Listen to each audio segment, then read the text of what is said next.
Hello नमस्कार प्यारे विद्यार्थियों, आप सभी का आज के इस सेशन में स्वागत है। और आज का सेशन आप सभी के लिए अति महत्वपूर्ण सेशन रहने वाला है।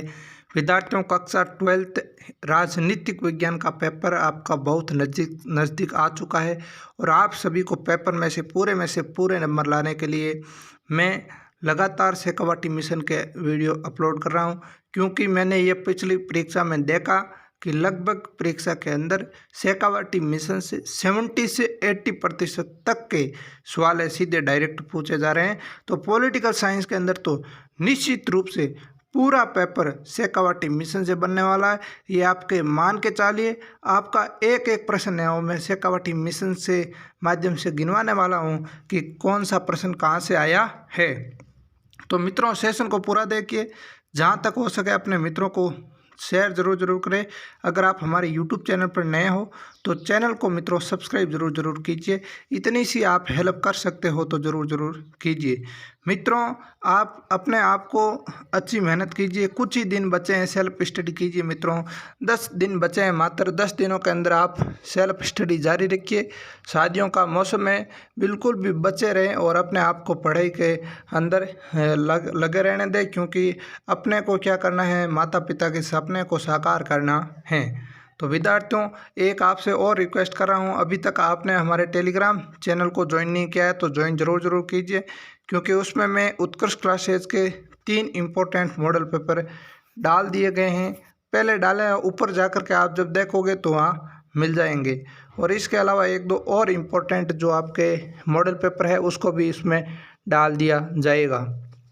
तो विद्यार्थियों, आज के सेशन में मैं पॉलिटिकल साइंस का जो पार्ट है 5वां जन आंदोलनों का मुद्दा, उस प्रश्न के 70 प्रश्नों की चर्चा करने वाला हूं, जो कि अति महत्वपूर्ण है। तो मित्रों, पहला प्रश्न है हमारा, चिपको आंदोलन की शुरुआत किस राज्य से हुई और कब हुई? चिपको आंदोलन की शुरुआत मित्रों किस राज्य से और कब होती है? तो मित्रों, इसका राइट आंसर है, चिपको आंदोलन की शुरुआत उत्तराखंड राज्य से 1973 के अंदर होती है।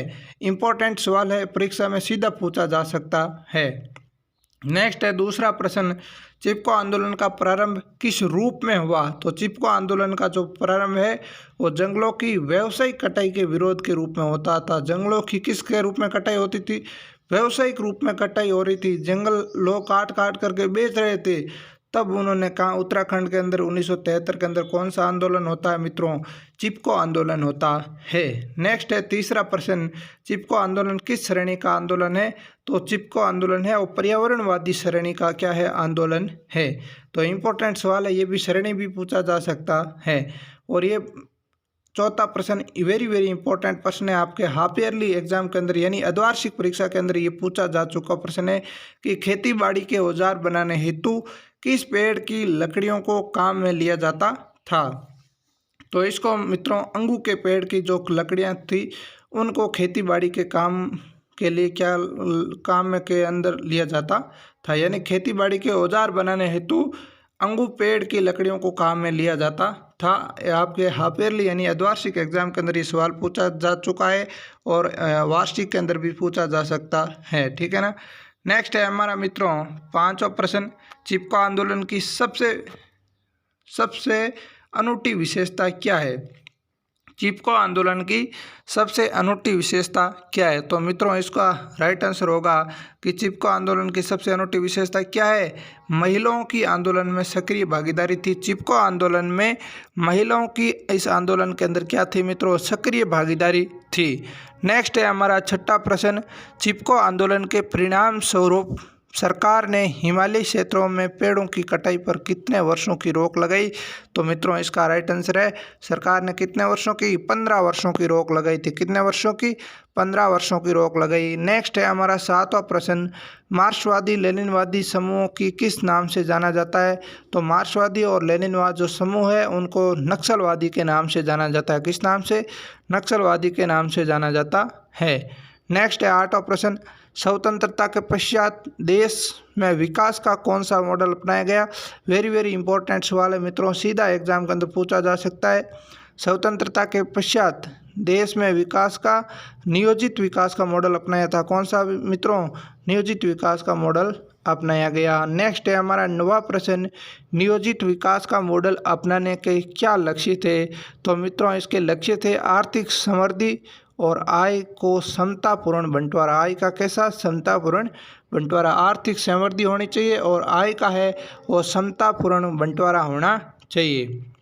नेक्स्ट है हमारा 10वां प्रश्न मित्रों, स्वयंसेवी संगठनों को किस अन्य नाम से जाना जाता है? तो मित्रों इसका राइट आंसर है कि स्वयंसेवी संगठनों को है स्वतंत्र राजनीतिक संगठन के नाम से जाना जाता है। उन स्वयंसेवी संगठन के अन्य नाम क्या है मित्रों? स्वयं राजनीतिक संगठन। क्या मित्रों? स्वतंत्र राजनीतिक संगठन, ये इनके अन्य नाम हैं। नेक्स्ट है 11वां प्रश्न, जन आंदोलन में अपने सरोकार व्यक्त करने के लिए किन का प्रयोग किया जाता है? तो जन आंदोलन में अपने सरोकार को व्यक्त करने के लिए किन का प्रयोग किया जाता है मित्रों? पोस्टरों का प्रयोग किया जाता है। पोस्टर छपवाते हैं कि नहीं छपवाते? छपवाते हैं। कोई भी आंदोलन आप वर्तमान टाइम में होता है तो देखते हो, चाहे किसान आंदोलन हो, तो हर आंदोलन के अंदर पोस्टरों के माध्यम से लोगों को जागृत किया जाता है। नेक्स्ट है हमारा 12वां प्रश्न मित्रों, नामदेव ढसाल किस भाषा के प्रसिद्ध कवि थे? इंपॉर्टेंट प्रश्न है मित्रों। नामदेव ढसाल है वो किस भाषा के प्रमुख कवि थे? तो आपको मराठी भाषा के प्रमुख कवि थे। कौन? रामदेव ढसाल। नेक्स्ट है 13वां प्रश्न, नामदेव ढसाल किस राज्य के कवि थे? तो मराठी भाषा थी, अर्थात महाराष्ट्र राज्य के नामदेव ढसाल कवि थे। नेक्स्ट है 14वां प्रश्न, गोलपीठ किस भाषा एवं किस कवि की रचना है? गोलपीठ किस भाषा और किस कवि की रचना है? तो ये प्रश्न मित्रों, इस प्रश्न का राइट आंसर होगा कि गोलपीठ किस भाषा और किस कवि की रचना है? तो मराठी भाषा के कवि नामदेव ढसाल की कविता है, जिसका नाम क्या है मित्रों? गोलपीठ। क्या है? गोलपीठ। रचना किसकी है? मराठी भाषा में लिखित है गोलपीठ, और किन की है? कवि नामदेव ढसाल की है। नेक्स्ट है 15वां प्रश्न, अंधेरे की पद यात्रा से किसकी ओर संकेत किया गया है? तो अंधेरे की पद यात्रा से किसकी ओर संकेत किया गया है? दलित समुदाय की ओर संकेत किया गया है। किस समुदाय की ओर? दलित समुदाय की ओर संकेत किया गया है। नेक्स्ट है हमारा प्रश्न 16वां, जो कि दलित मुक्ति से प्रेरित अधिकांश रचनाओं में प्रेरणा पुरुष या मुक्तिदाता के रूप में किसका वर्णन किया गया है? क्या शानदार प्रश्न है मित्रों। दलित मुक्ति से प्रेरित अधिकांश रचनाओं में प्रेरणा पुरुष और या मुक्तिदाता के रूप में किसका वर्णन किया गया है? तो इसका मित्रों इसका राइट आंसर है डॉक्टर भीमराव अंबेडकर। डॉक्टर भीमराव अंबेडकर। ठीक है। नेक्स्ट है 17वां प्रश्न हमारा, दलित पैंथर्स संगठन कब वह कहाँ बना? तो इसका राइट आंसर है मित्रों, दलित पैंथर्स संगठन है जो 1972 के अंदर महाराष्ट्र के अंदर बनता है। कहाँ बनता है मित्रों? 1972 में कहाँ बनता है? महाराष्ट्र में बनता है। कब बनता है?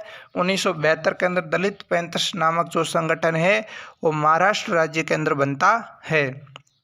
ठीक है। नेक्स्ट है 18वां प्रश्न, रंगभेद या अलगाववाद किसका द्योतक है? तो इसका राइट आंसर होगा जातिगत भेदभाव की राजनीति का। किसका मित्रों? जातिगत भेदभाव की राजनीति का रंगभेद या अलगाववाद क्या है? द्योतक है। नेक्स्ट है हमारा 19वां प्रश्न, दलितों पर हो रहे अत्याचार से संबंधित कानून कब बना? किस पर मित्रों? दलितों पर हो रहे अत्याचारों पर कानून कब बनता है? तो 1989 में दलितों पर हो रहे अत्याचारों के लिए क्या बनता है? कानून बनता है। नेक्स्ट है 20वां प्रश्न, बामसेफ का पूरा नाम क्या है? इंपॉर्टेंट प्रश्न है मित्रों। बामसेफ का पूरा नाम क्या है? तो backward and minority communities employees federation. क्या नाम है मित्रों? थोड़ा टफ नाम है, आप इसको अच्छी तरीके से बार बार याद कीजिए। प्रश्न पूछा जा सकता है एग्जाम के अंदर, क्योंकि हाफ ईयरली के अंदर ये लगभग प्रश्न आया था बामसेफ से संबंधित। तो backward and minority communities employees federation, ये बामसेफ का क्या है? पूरा नाम है। नेक्स्ट है हमारा मित्रों 21वां प्रश्न, BKU का पूरा नाम क्या है? BKU का पूरा नाम क्या है? तो इसका राइट आंसर होगा भारतीय किसान यूनियन। BKU का पूरा नाम क्या है मित्रों? भारतीय किसान यूनियन। नेक्स्ट है 22वां प्रश्न, भारतीय किसान यूनियन के प्रमुख नेता कौन थे। तो मित्रों इसका राइट आंसर होगा भारतीय किसान यूनियन के प्रमुख नेता कौन थे? महेंद्र सिंह टिकैत और युद्धवीर सिंह। कौन थे? महेंद्र सिंह टिकैत और युद्धवीर सिंह थे भारतीय किसान यूनियन के कौन थे? प्रमुख नेता थे। नेक्स्ट है हमारा 23वां प्रश्न, BKU किसका संगठन था? BKU जो संगठन था वो किसका था? तो इसका राइट आंसर है पश्चिम उत्तर प्रदेश व हरियाणा के किसानों का कौन सा संगठन था मित्रों? BKU यानी भारतीय किसान यूनियन संगठन है, वो किसका था? पश्चिम उत्तर प्रदेश के और हरियाणा के किसानों का ये संगठन था। नेक्स्ट है हमारा 24वां प्रश्न, BKU के किसान आंदोलन की शुरुआत कब और कहां से हुई? तो 1988 में मेरठ उत्तर प्रदेश के यानी भारतीय किसान यूनियन के किसान आंदोलन की शुरुआत कब से होती है? 1988 में मेरठ उत्तर प्रदेश से होती है। नेक्स्ट है हमारा 25वां प्रश्न, सेहतकारी संगठन कहाँ का संगठन है? सेहतकारी संगठन है वो कहाँ का संगठन है? तो महाराष्ट्र के किसानों का संगठन है। किस कहाँ के मित्रों? मेरा महाराष्ट्र के किसानों का संगठन है।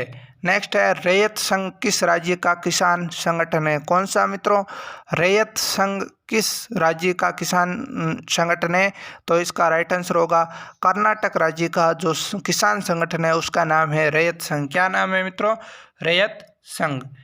नेक्स्ट है हमारा 27वां प्रश्न, BKU ने जाति समुदायों को संगठित करने हेतु किसका उपयोग किया? को किसने मित्रों? BKU ने जाति समुदायों को संगठित करने के लिए किसका उपयोग किया? तो इसका राइट आंसर होगा जाति पंचायत का यूज किया, जाति पंचायत का उपयोग किया। नेक्स्ट है 28वां प्रश्न, मछुआरों की संख्या के लिहाजे से विश्व का भारत में कौन सा स्थान है? तो मित्रों इसका राइट आंसर होगा दूसरा स्थान, यानी मछुआरों की संख्या के लिहाजे से विश्व में भारत का कौन सा स्थान है? दूसरा स्थान है। नेक्स्ट है हमारा 29वां प्रश्न, NFF का पूरा नाम क्या है? तो इसका राइट आंसर होगा नेशनल फिश वर्कर्स फोरम। क्या नाम है पूरा मित्रों? नेशनल फिश वर्कर्स फोरम इसका पूरा नाम है।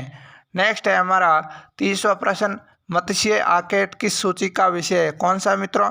मत्स्य जो आकेट है वो किस विषय का सूची का विषय है? तो इसका राइट आंसर होगा मत्स्य आकेट राज्य सूची का विषय है। किस सूची का?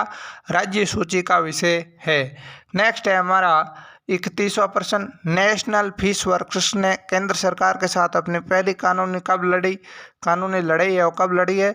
तो 1997 के अंदर नेशनल फिश वर्कर्स केंद्र सरकार के साथ अपनी पहली कानूनी लड़ाई लड़ता है। ये इसका राइट आंसर है। अगला हमारा प्रश्न है मित्रों 32वां, जो कि प्रश्न है मित्रों, ताड़ी विरोधी आंदोलन कहाँ प्रारंभ हुआ? वेरी इंपॉर्टेंट प्रश्न है मित्रों। ताड़ी विरोधी आंदोलन है और सीधा एग्जाम के अंदर छप सकता है। तो ताड़ी विरोधी आंदोलन कहाँ से प्रारंभ होता है? तो आंध्र प्रदेश के नेल्लोर जिले से ताड़ी विरोधी आंदोलन है वो प्रारंभ होता है। नेक्स्ट है 33वां प्रश्न मित्रों, ताड़ी विरोधी आंदोलन कब प्रारंभ होता है? तो मित्रों इसका राइट आंसर होगा ताड़ी विरोधी आंदोलन है वो 1992 के अंदर प्रारंभ होता है। कब? 1992 के अंदर प्रारंभ होता है। नेक्स्ट है हमारा 34वां प्रश्न मित्रों, महिलाओं को स्थानीय राजनीतिक निकायों में आरक्षण किसके अंतर्गत दिया गया? तो महिलाओं को स्थानीय राजनीतिक निकायों में आरक्षण किसके द्वारा अंतर्गत दिया गया? तो इसका राइट आंसर है 73वें व 74वें संविधान संशोधन के अंतर्गत महिलाओं को स्थानीय राजनीतिक निकायों के लिए आरक्षण दिया गया था। नेक्स्ट है हमारा 35वां प्रश्न, नर्मदा घाटी विकास परियोजना से संबंधित राज्य कौन कौन से है? तो इसका मित्रों राइट आंसर है मध्य प्रदेश, गुजरात और महाराष्ट्र राज्य है जो नर्मदा घाटी विकास परियोजना से संबंध रखते हैं। नेक्स्ट है 36वां प्रश्न, नर्मदा बचाओ आंदोलन कब प्रारंभ होता है? तो मित्रों इसका राइट आंसर है कि नर्मदा बचाओ आंदोलन है 1988 से 1989 के मध्य क्या होता है? प्रारंभ होता है। नेक्स्ट 37वां प्रश्न है, नर्मदा बचाओ आंदोलन किस श्रेणी का आंदोलन है? तो ये भी पर्यावरणवादी आंदोलन है। ये भी कैसा आंदोलन है मित्रों? पर्यावरणवादी आंदोलन है।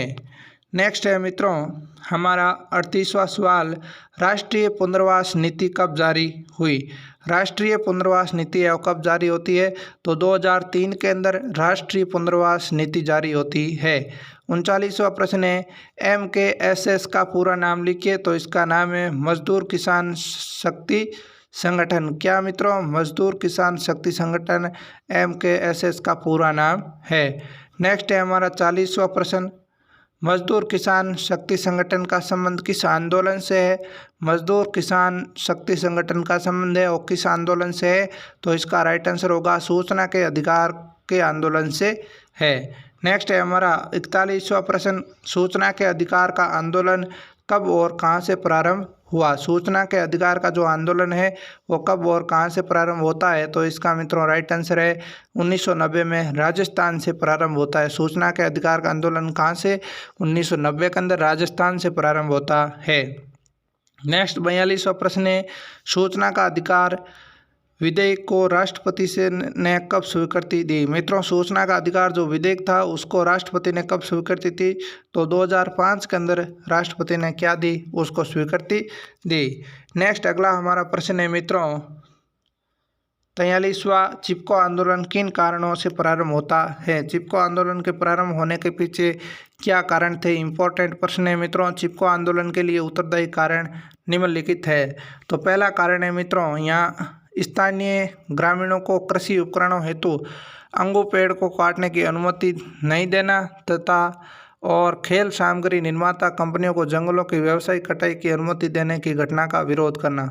मित्रों, यहाँ पर जो स्थानीय ग्रामीण किसान थे उनको अपने कृषि के करने के लिए औजारों की ज़रूरत होती थी, तो औजारों को बनाने के लिए अंगू पेड़ की लकड़ी चाहिए थी, तो उनको ये काटने नहीं देते थे और जो खेल सामग्री बनाने वाले लोग थे उनको कंपनी के रूप में ये जंगलों को काटकर व्यावसायिक रूप में लोग बेचते थे। इसके कारण लोगों ने क्या किया, आक्रोश आ गया और आक्रोश से आंदोलन हो गया। ठीक है, तो एक तो कारण ये था।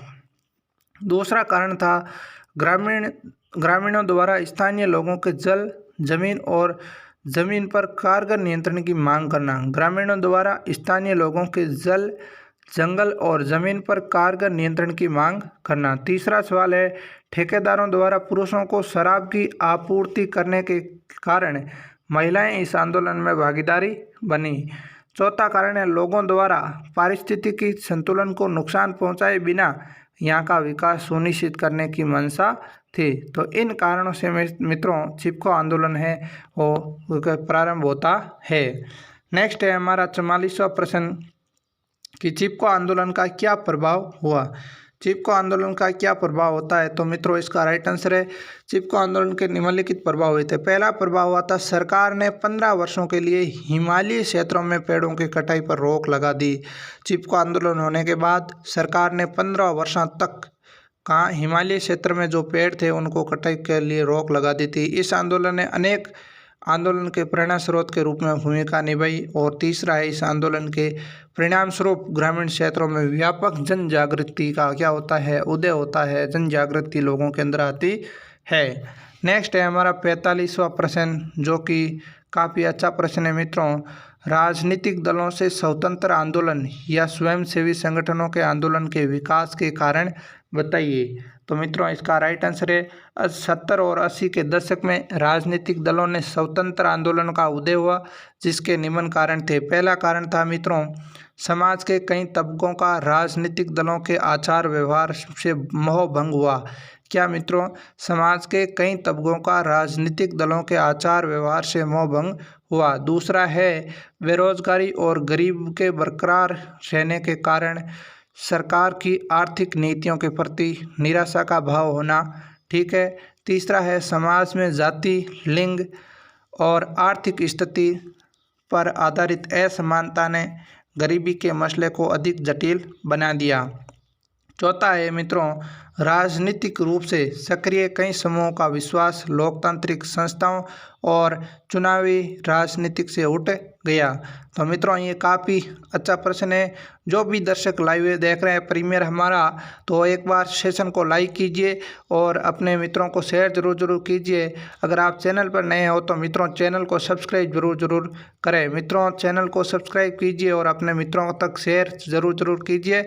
और अभी तक आपने हमारे अगर टेलीग्राम को ज्वाइन नहीं किया तो टेलीग्राम ग्रुप को भी ज्वाइन जरूर कीजिए, क्योंकि उसमें उत्कृष्ट क्लासेज के और बोर्ड के तरफ से जो भी न्यू अपडेट आती है उसमें मैं देता रहता हूँ, क्योंकि हर एक वीडियो है यूट्यूब पर नहीं बनाया जा सकता है। नेक्स्ट है हमारा प्रश्न अगला, दलित पैंथर्स ने कौन कौन से मुद्दे उठाए। तो दलित पैंथर्स ने कौन कौन से मुद्दे उठाए मित्रों, इंपॉर्टेंट प्रश्न है। दलित पैंथर से संबंधित एक सवाल 100% एग्जाम में पूछा जाएगा।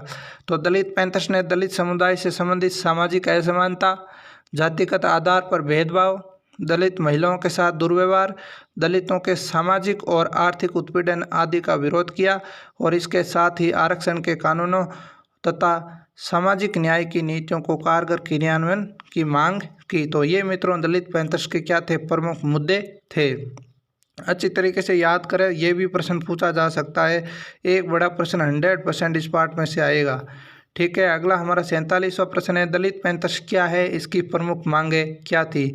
तो दलित हितों के दावेदारों को मजबूत करने और दलित हितों को मंच प्रदान करने के लिए महाराष्ट्र में 1972 में दलित युवाओं का एक संगठन का उदय होता है। उस संगठन का नाम ही क्या है, दलित पैंथर्स है। ठीक है, और इनकी संगठन की प्रमुख मांगें क्या थी। पहली मांग थी मित्रों, दलित समुदाय का जाति आधारित असमानता और भौतिक साधनों के मामले में हो रहे अन्याय को समाप्त किया जाए। दूसरी थी आरक्षण की व्यवस्था और सामाजिक न्याय की नीतियों का कारगर क्रियान्वयन होना चाहिए। तो ये इस संगठन की दो क्या थी, प्रमुख मांगें थी। नेक्स्ट है हमारा 48वां प्रश्न। मित्रों लगातार जुड़े रहे, अभी तक 70% तक मैं आपको करवाना हूँ। 70 इस पार्ट के इंपॉर्टेंट प्रश्न है, तो पूरे प्रश्न आपको अच्छी तरीके से याद होने चाहिए। सारी इसकी PDF है वो आज शाम को मैं टेलीग्राम के अंदर डाल दूंगा, तो वहाँ से एक एक पार्ट को पढ़ करके आप सेकावटी मिशन को पूरा याद कर लीजिए। ठीक है, अगर याद नहीं होता, फ्री टाइम मिलता है, तो एक बार ये मेरे द्वारा अपलोड किए गए जो वीडियो है वो ज़रूर देखें, क्योंकि मैंने पहले सारे वीडियो अपलोड कर दिए। एक बार आपको परीक्षा की दृष्टि से पुनः रिवीजन के लिए मैं ये वापस से आपको लाइव प्रीमियर कर रहा हूँ। तो मित्रों अगला हमारा प्रश्न है, दलित पैंथर्स की प्रमुख गतिविधियां क्या थी। तो मित्रों इसका राइट आंसर है, दलित पैंथर्स ने दलितों पर हो रहे अत्याचारों के मुद्दे पर लगातार विरोध आंदोलन चलाया। दूसरा है, दलित लेखकों ने आत्मकथाओं, कविताओं व अन्य साहित्य रचनाओं के माध्यम से जाति प्रथा की क्रूरता का जबरदस्त विरोध किया।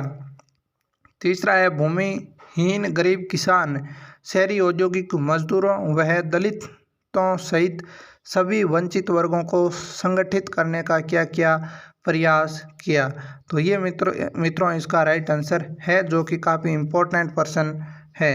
नेक्स्ट है हमारा अगला 49वां प्रश्न है मित्रों, भारतीय किसान यूनियन ने 90 के दशक में किन मुद्दों को उठाया और इसे कहां तक सफलता मिली।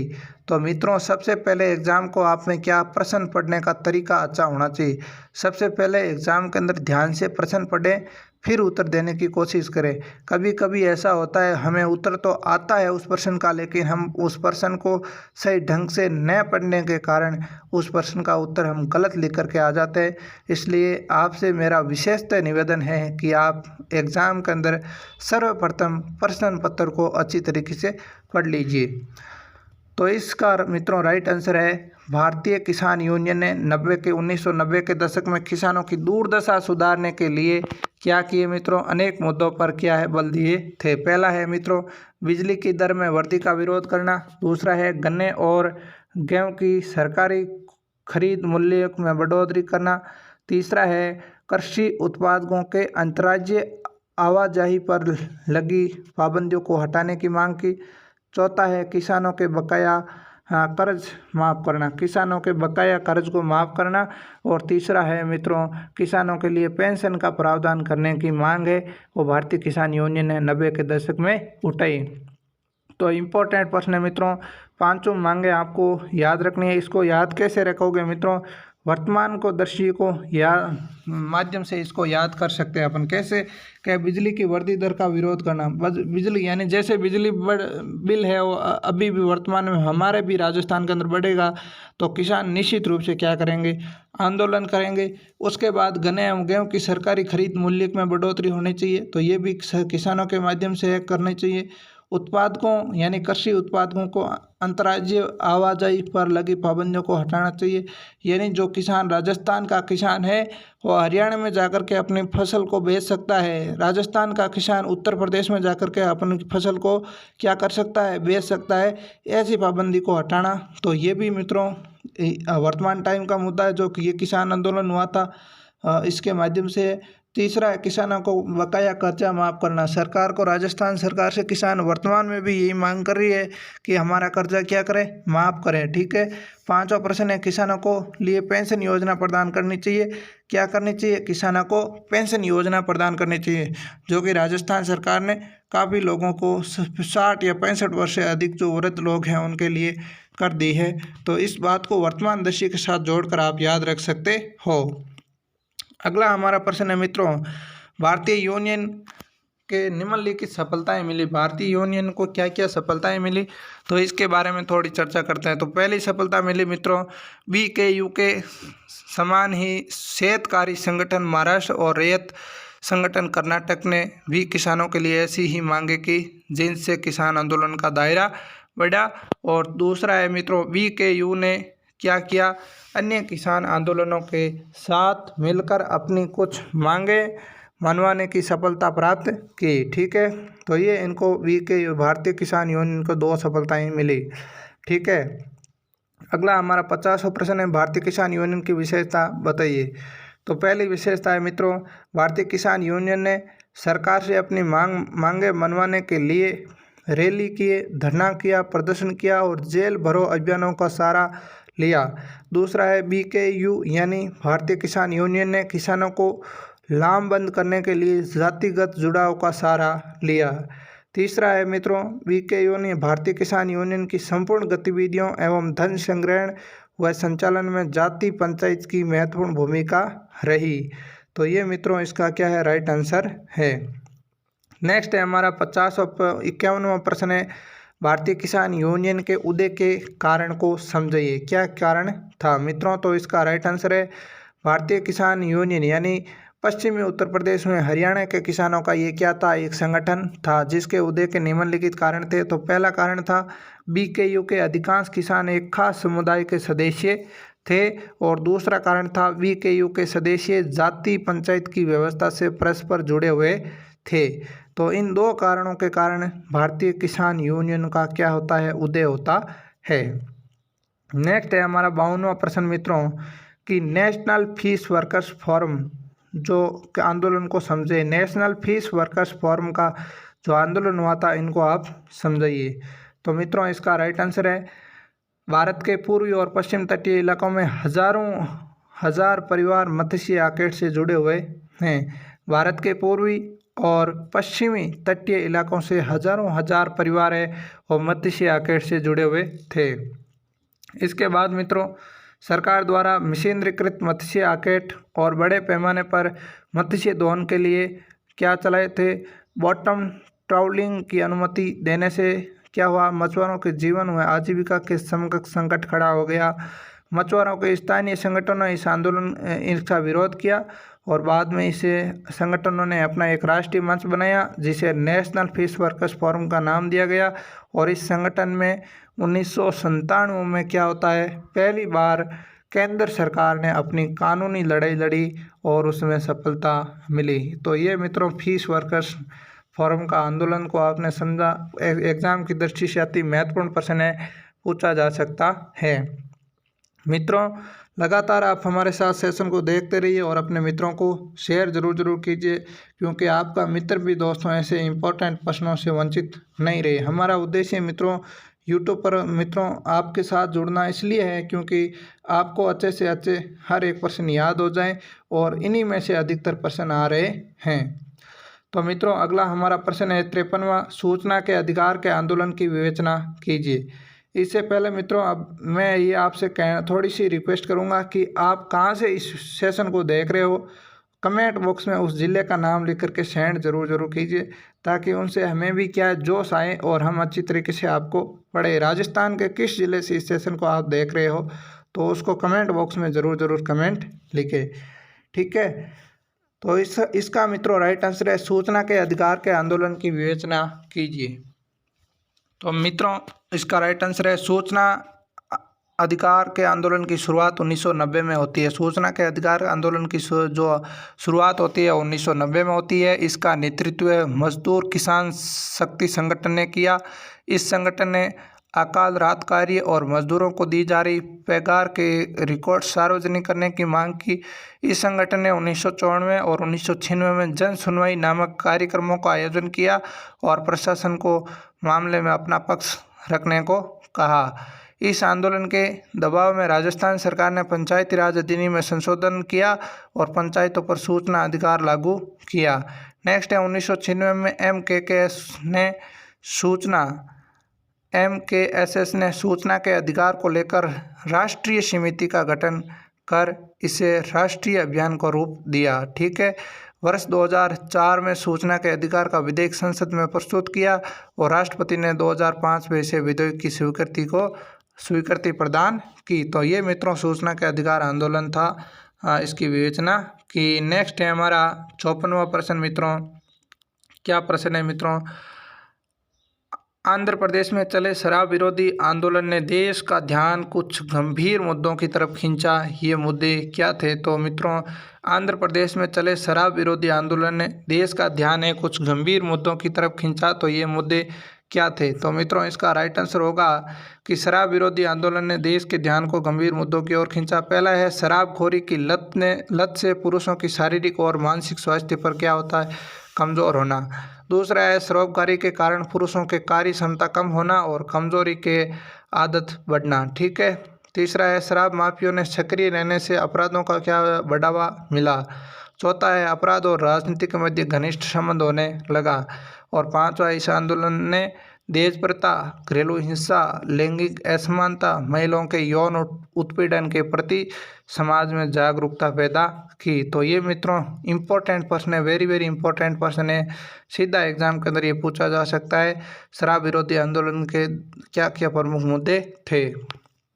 नेक्स्ट है हमारा 55वां प्रश्न, ताड़ी विरोधी आंदोलन महिला आंदोलन का हिंसा था, कारण बताइए। तो मित्रों इसका राइट आंसर है ताड़ी विरोधी आंदोलन को महिला आंदोलन का दर्जा दे सकते हैं क्योंकि ये महिलाओं का एक स्वतः स्फूर्त आंदोलन था। इम्पोर्टेंट प्रश्न है, ताड़ी विरोधी आंदोलन जो क्या था? महिलाओं का एक स्वतः स्फूर्त आंदोलन था। ये खाली जगह के अंदर पूछा जा सकता है मित्रों, महिलाओं का स्वतः स्फूर्त आंदोलन था तो आपको पूछा जा सकता है। तो आपको राइट आंसर देना है ताड़ी विरोधी आंदोलन है वो ये महिलाओं का स्वतः स्फूर्त आंदोलन था। नेक्स्ट है दूसरा इसके अंदर कि इसका प्रारंभ महिलाओं द्वारा शराब की बिक्री पर रोक लगाने की मांग को लेकर हुआ, परंतु इसमें महिलाओं से संबंधित सभी मुद्दे शामिल होते गए। इसका मित्रों मेन कारण था कि शराब की बिक्री पर रोक लगाने की मांग को लेकर यह आंदोलन होता है, परंतु इसमें महिलाओं से संबंधित क्या होता है? सभी मुद्दे शामिल होते गए। नेक्स्ट है तीसरा, घरेलू हिंसा, दहेज प्रथा, यौन उत्पीड़न जैसे महिलाओं की सामाजिक मुद्दों के साथ साथ राजनीतिक में महिलाओं के प्रतिनिधित्व जैसे राजनीतिक मुद्दे भी शामिल थे। और चौथा है इस आंदोलन में लैंगिक समानता पर आधारित व्यक्तिगत व संपत्ति कानूनों और राजनीतिक प्रतिनिधित्व की मांग उठी। तो ये मित्रों इसका राइट आंसर था। नेक्स्ट है हमारा 56वां प्रश्न, नर्मदा बचाओ आंदोलन क्या था? इसका मुद्दा क्या था? तो नर्मदा बचाओ आंदोलन मध्य प्रदेश, गुजरात और महाराष्ट्र 3 राज्यों से इसका संबंध था। मध्य प्रदेश, गुजरात और महाराष्ट्र में बनाए जा रहे बांधों के विरोध में चलाया गया आंदोलन था। इस आंदोलन का प्रमुख मुद्दा बांधों की डूब क्षेत्र में आने वाले गांवों के लोगों का पुनर्वास का मुद्दा था। क्या था मित्रों? इस आंदोलन का प्रमुख मुद्दा था बांधों की डूब क्षेत्र में आने वाले जो गांव थे उनके लोगों को पुनर्वास का ये मुद्दा था। नेक्स्ट है हमारा अगला प्रश्न मित्रों, नर्मदा बचाओ आंदोलन ने नर्मदा घाटी की बांध परियोजना का विरोध क्यों किया? ठीक है, नर्मदा बचाओ आंदोलन के पक्ष में तर्क दीजिए। तो मित्रों इसका राइट आंसर है बांध परियोजना के विरोध का निम्नलिखित कारण थे। पहला था मित्रों, बांध के निर्माण से प्राकृतिक नदियों में पर्यावरण पर बुरा असर पड़ता है। किससे मित्रों? बांध निर्माण से प्राकृतिक नदियों में पर्यावरण पर किसका बुरा असर पड़ता है? दूसरा है मित्रों, प्रभावित गांवों के लोगों को पुनर्वास उचित व कारगर ढंग से नहीं होता है। ठीक है, बांध निर्माण, तीसरा है बांध निर्माण से लोगों की आजीविका और संस्कृति पर बुरा प्रभाव पड़ता है। तीसरा है, चौथा है मित्रों, इन परियोजनाओं की निर्णय प्रकृति की स्थानीय लोगों की भागीदारी नहीं होती है। तो इन परियोजनाओं के निर्माण के अंदर जो प्रकृति के स्थानीय लोग हैं उनकी भागीदारी इसमें नहीं होती है। तो ये भी मित्रों काफ़ी इम्पोर्टेंट प्रश्न है, एग्जाम के अंदर पूछा जा सकता है। अगला प्रश्न है हमारा मित्रों, नर्मदा बचाओ आंदोलन के विपक्ष में तर्क दीजिए। तो इसका मित्रों राइट आंसर है, पहला विपक्ष में तर्क है मित्रों, नर्मदा नदी पर बांध बनने से गुजरात, महाराष्ट्र एवं मध्य प्रदेश को पेयजल, सिंचाई व बिजली उत्पादन की सुविधा मिलेगी। क्या मिलेगी मित्रों? नर्मदा नदी पर बांध बनाने से गुजरात, महाराष्ट्र और मध्य प्रदेश को पेयजल, सिंचाई व बिजली उत्पादन की क्या मिलेगी? सुविधा मिलेगी। दूसरा है मित्रों, बांध निर्माण से बाढ़ और सूखे की समस्या पर अंकुश लगेगा। तीसरा है, आंदोलन का अड़ियाल रवैया विकास प्रक्रिया को बाधित करता है। जो आंदोलन का अड़ियाल रवैया है और विकास प्रक्रिया को क्या करता है? बाधित करता है। चौथा है इसमें, राष्ट्रीय पुनर्वास नीति 2003 के जारी होने के पश्चात इस आंदोलन को समाप्त कर दिया गया है।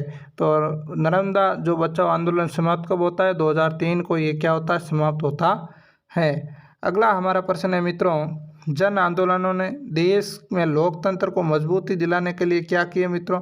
क्या प्रोग्राम चलाए? क्या जन आंदोलनों ने देश के अंदर लोकतंत्र को मजबूत किया? उसके पक्ष में तर्क देना है। प्रश्न है हमारा, जन आंदोलनों ने देश में लोकतंत्र को मजबूत किया, इसके पक्ष में क्या देना है? तर्क देना है। तो पहला कारण है मित्रों, जन आंदोलन लोकतंत्र को मजबूत करते हैं, इसमें निम्न सुझाव से समझा जा सकता है। पहला है, जन आंदोलनों का उद्देश्य दलित राजनीतिक की कमियों को दूर करना है। जन आंदोलन का उद्देश्य क्या है? दलित राजनीतिक कमियों को दूर करना। दूसरा है, जन आंदोलन समाज की उन सामाजिक और आर्थिक समस्याओं को अभिव्यक्त करते हैं जिन्हें क्या होती है मित्रों? चुनावी राजनीतिक से हल नहीं किया जा सकता है। जन आंदोलन समाज की उन सामाजिक और आर्थिक समस्याओं को अभिव्यक्त करते हैं जिनसे क्या होता है? चुनावी राजनीतिक से हल नहीं किया जा सकता है। तीसरा है, जन आंदोलन समाज के गहरे तनावों और जनता के क्षोभ को सार्थक दिशा प्रदान करते हैं। चौथा है, जन आंदोलनों ने जनता की सक्रिय भागीदारी को बढ़ाया। और पांचवा है, जन आंदोलन जनता को अपने अधिकारों के प्रति क्या रखते हैं? जागरूक करते हैं। तो ये मित्रों इसका राइट आंसर है। अगला हम 60वां प्रश्न पढ़ते हैं, जन आंदोलनों की आलोचकों के मत को समझाइए। तो जन आंदोलनों के आलोचकों के मत को समझाइए। तो मित्रों इसका राइट आंसर है कि हड़ताल, धरना, रैली जैसी सामूहिक कार्यवाहियों से सरकार के काम काज पर प्रतिकूल प्रभाव पड़ता है। क्या मित्रों? हड़ताल होती है, जब धरना होता है, रैली होती है, जैसे सामूहिक कार्यवाहियों से क्या होता है? सरकार के जो कामकाज है उनके प्रति प्रतिकूल प्रभाव पड़ता है। दूसरा है मित्रों, जन आंदोलनों से सरकार के निर्णय बाधित होते हैं। ठीक है। तीसरा है, जन आंदोलन की उग्रता कानून व्यवस्था को भंग करती है। ठीक है। चौथा है मित्रों, जन आंदोलन रोजमर्रा की लोकतांत्रिक व्यवस्था एवं सामान्य जन गतिविधियों को बाधित करती है। तो जन आंदोलनों के आलोचकों का मत को इस प्रकार है। ये भी मित्रों काफ़ी अच्छा प्रश्न है, एग्जाम के अंदर पूछा जा सकता है। नेक्स्ट प्रश्न है हमारा, सार्वजनिक नीतियों पर। क्या मित्रों? सार्वजनिक नीतियों पर आंदोलन का असर सीमित रहा है, कारण बताइए। तो मित्रों इसका राइट आंसर है, सार्वजनिक नीतियों पर जन आंदोलन का असर सीमित कम होने का निम्न कारण है। तो पहला है मित्रों, समकालीन जो आंदोलन किसी एक मुद्दे के इर्द गिर्द ही जनता को लामबंद कर पाते हैं। समकालीन आंदोलन है वो किसी एक मुद्दे के इर्द गिर्द ही क्या है? जनता को लामबंद कर पाते हैं। दूसरा है, ये आंदोलन समाज के किसी एक वर्ग का प्रतिनिधित्व करते हैं। तीसरा है, जन आंदोलनों का नेतृत्व वंचित हुए अधिकार विहीन वर्गों के मुद्दों को उचित ढंग से नहीं उठा पाता। ठीक है। नेक्स्ट है चौथा, इसके अंदर जन आंदोलनों और राजनीतिक दलों के आपसी संबंध कमज़ोर हो गए। जन आंदोलनों और वंचित वर्ग है उनके आपसी संबंध है वो क्या हो गए मित्रों? कमज़ोर हो गए। नेक्स्ट है पांचवा, जन आंदोलन वंचित वर्गों के व्यापक गठबंधन को बनाने में क्या रहे? असफल रहे। तो ये मित्रों इसका राइट आंसर है। और नेक्स्ट मैं बात करता हूँ 62वां प्रश्न है हमारा कि जन आंदोलन राजनीति की प्रयोगशाला है, समझाइए। क्या मित्रों जन आंदोलन है और राजनीति की प्रयोगशाला है, समझाइए। तो इसका राइट आंसर है जन आंदोलन दलीय राजनीतियों की कमियां उजागर करते हैं, जिससे इन कमियों को दूर करने में दलों को क्या होती है, मदद मिलती है। साथ ही ये जन आक्रोश को सार्थक दिशा देकर नवीन अधिकारों की मांग प्रस्तुत करते हैं, जो सरकारों को नवीन नीतियों बनाने हेतु प्रेरित करते हैं। जन आंदोलन लोगों को सक्रिय रूप से राजनीतिक में भागीदारी बनाते हैं तथा विभिन्न मुद्दों पर जन जागृति एवं जनमत निर्माण का कार्य करते हैं। नेक्स्ट है जन आंदोलन लोकतंत्र के प्रमुख सिद्धांतों जैसे समानता हो, न्याय हो, प्रतिनिधित्व आदि के प्रबल रूप से प्रस्तुत करते हैं। इस प्रकार से कहा जा सकता है कि जन आंदोलन है और राजनीति की क्या है, प्रयोगशाला है। तो ये मित्रों इम्पोर्टेंट प्रश्न है आपके काफ़ी, और ये आज का सेशन है वो यहीं क्या होता है, समाप्त होता है। 62 प्रश्नों की वेरी इंपॉर्टेंट प्रश्नों की चर्चा की मित्रों। ये आपको कैसी लगी है? अगर अच्छी लगी है तो मित्रों हमारे चैनल को सब्सक्राइब कीजिए और अपने मित्रों तक शेयर कीजिए। मित्रों 1 घंटे का जो पसीना बहाया है मित्रों, ये आपको ऊपर छोड़ रहा हूँ मैं। जो आप करो वैसे अपने मित्रों तक मित्रों शेयर कर दीजिए और इस सेशन को लाइक कीजिए। और ये सेशन आपको कैसा लगा है आप कमेंट बॉक्स में कमेंट ज़रूर कीजिए। इसके बाद मित्रों आपके दिमाग में किसी भी प्रकार का कोई सवाल चल रहा है तो कमेंट बॉक्स में कमेंट ज़रूर कीजिए, ताकि हमें भी पता चले आगे क्या करना है। तो मित्रों आज के लिए इतना ही, मिलते हैं नेक्स्ट सेशन के साथ। तब तक के लिए धन्यवाद। जय हिंद, जय भारत।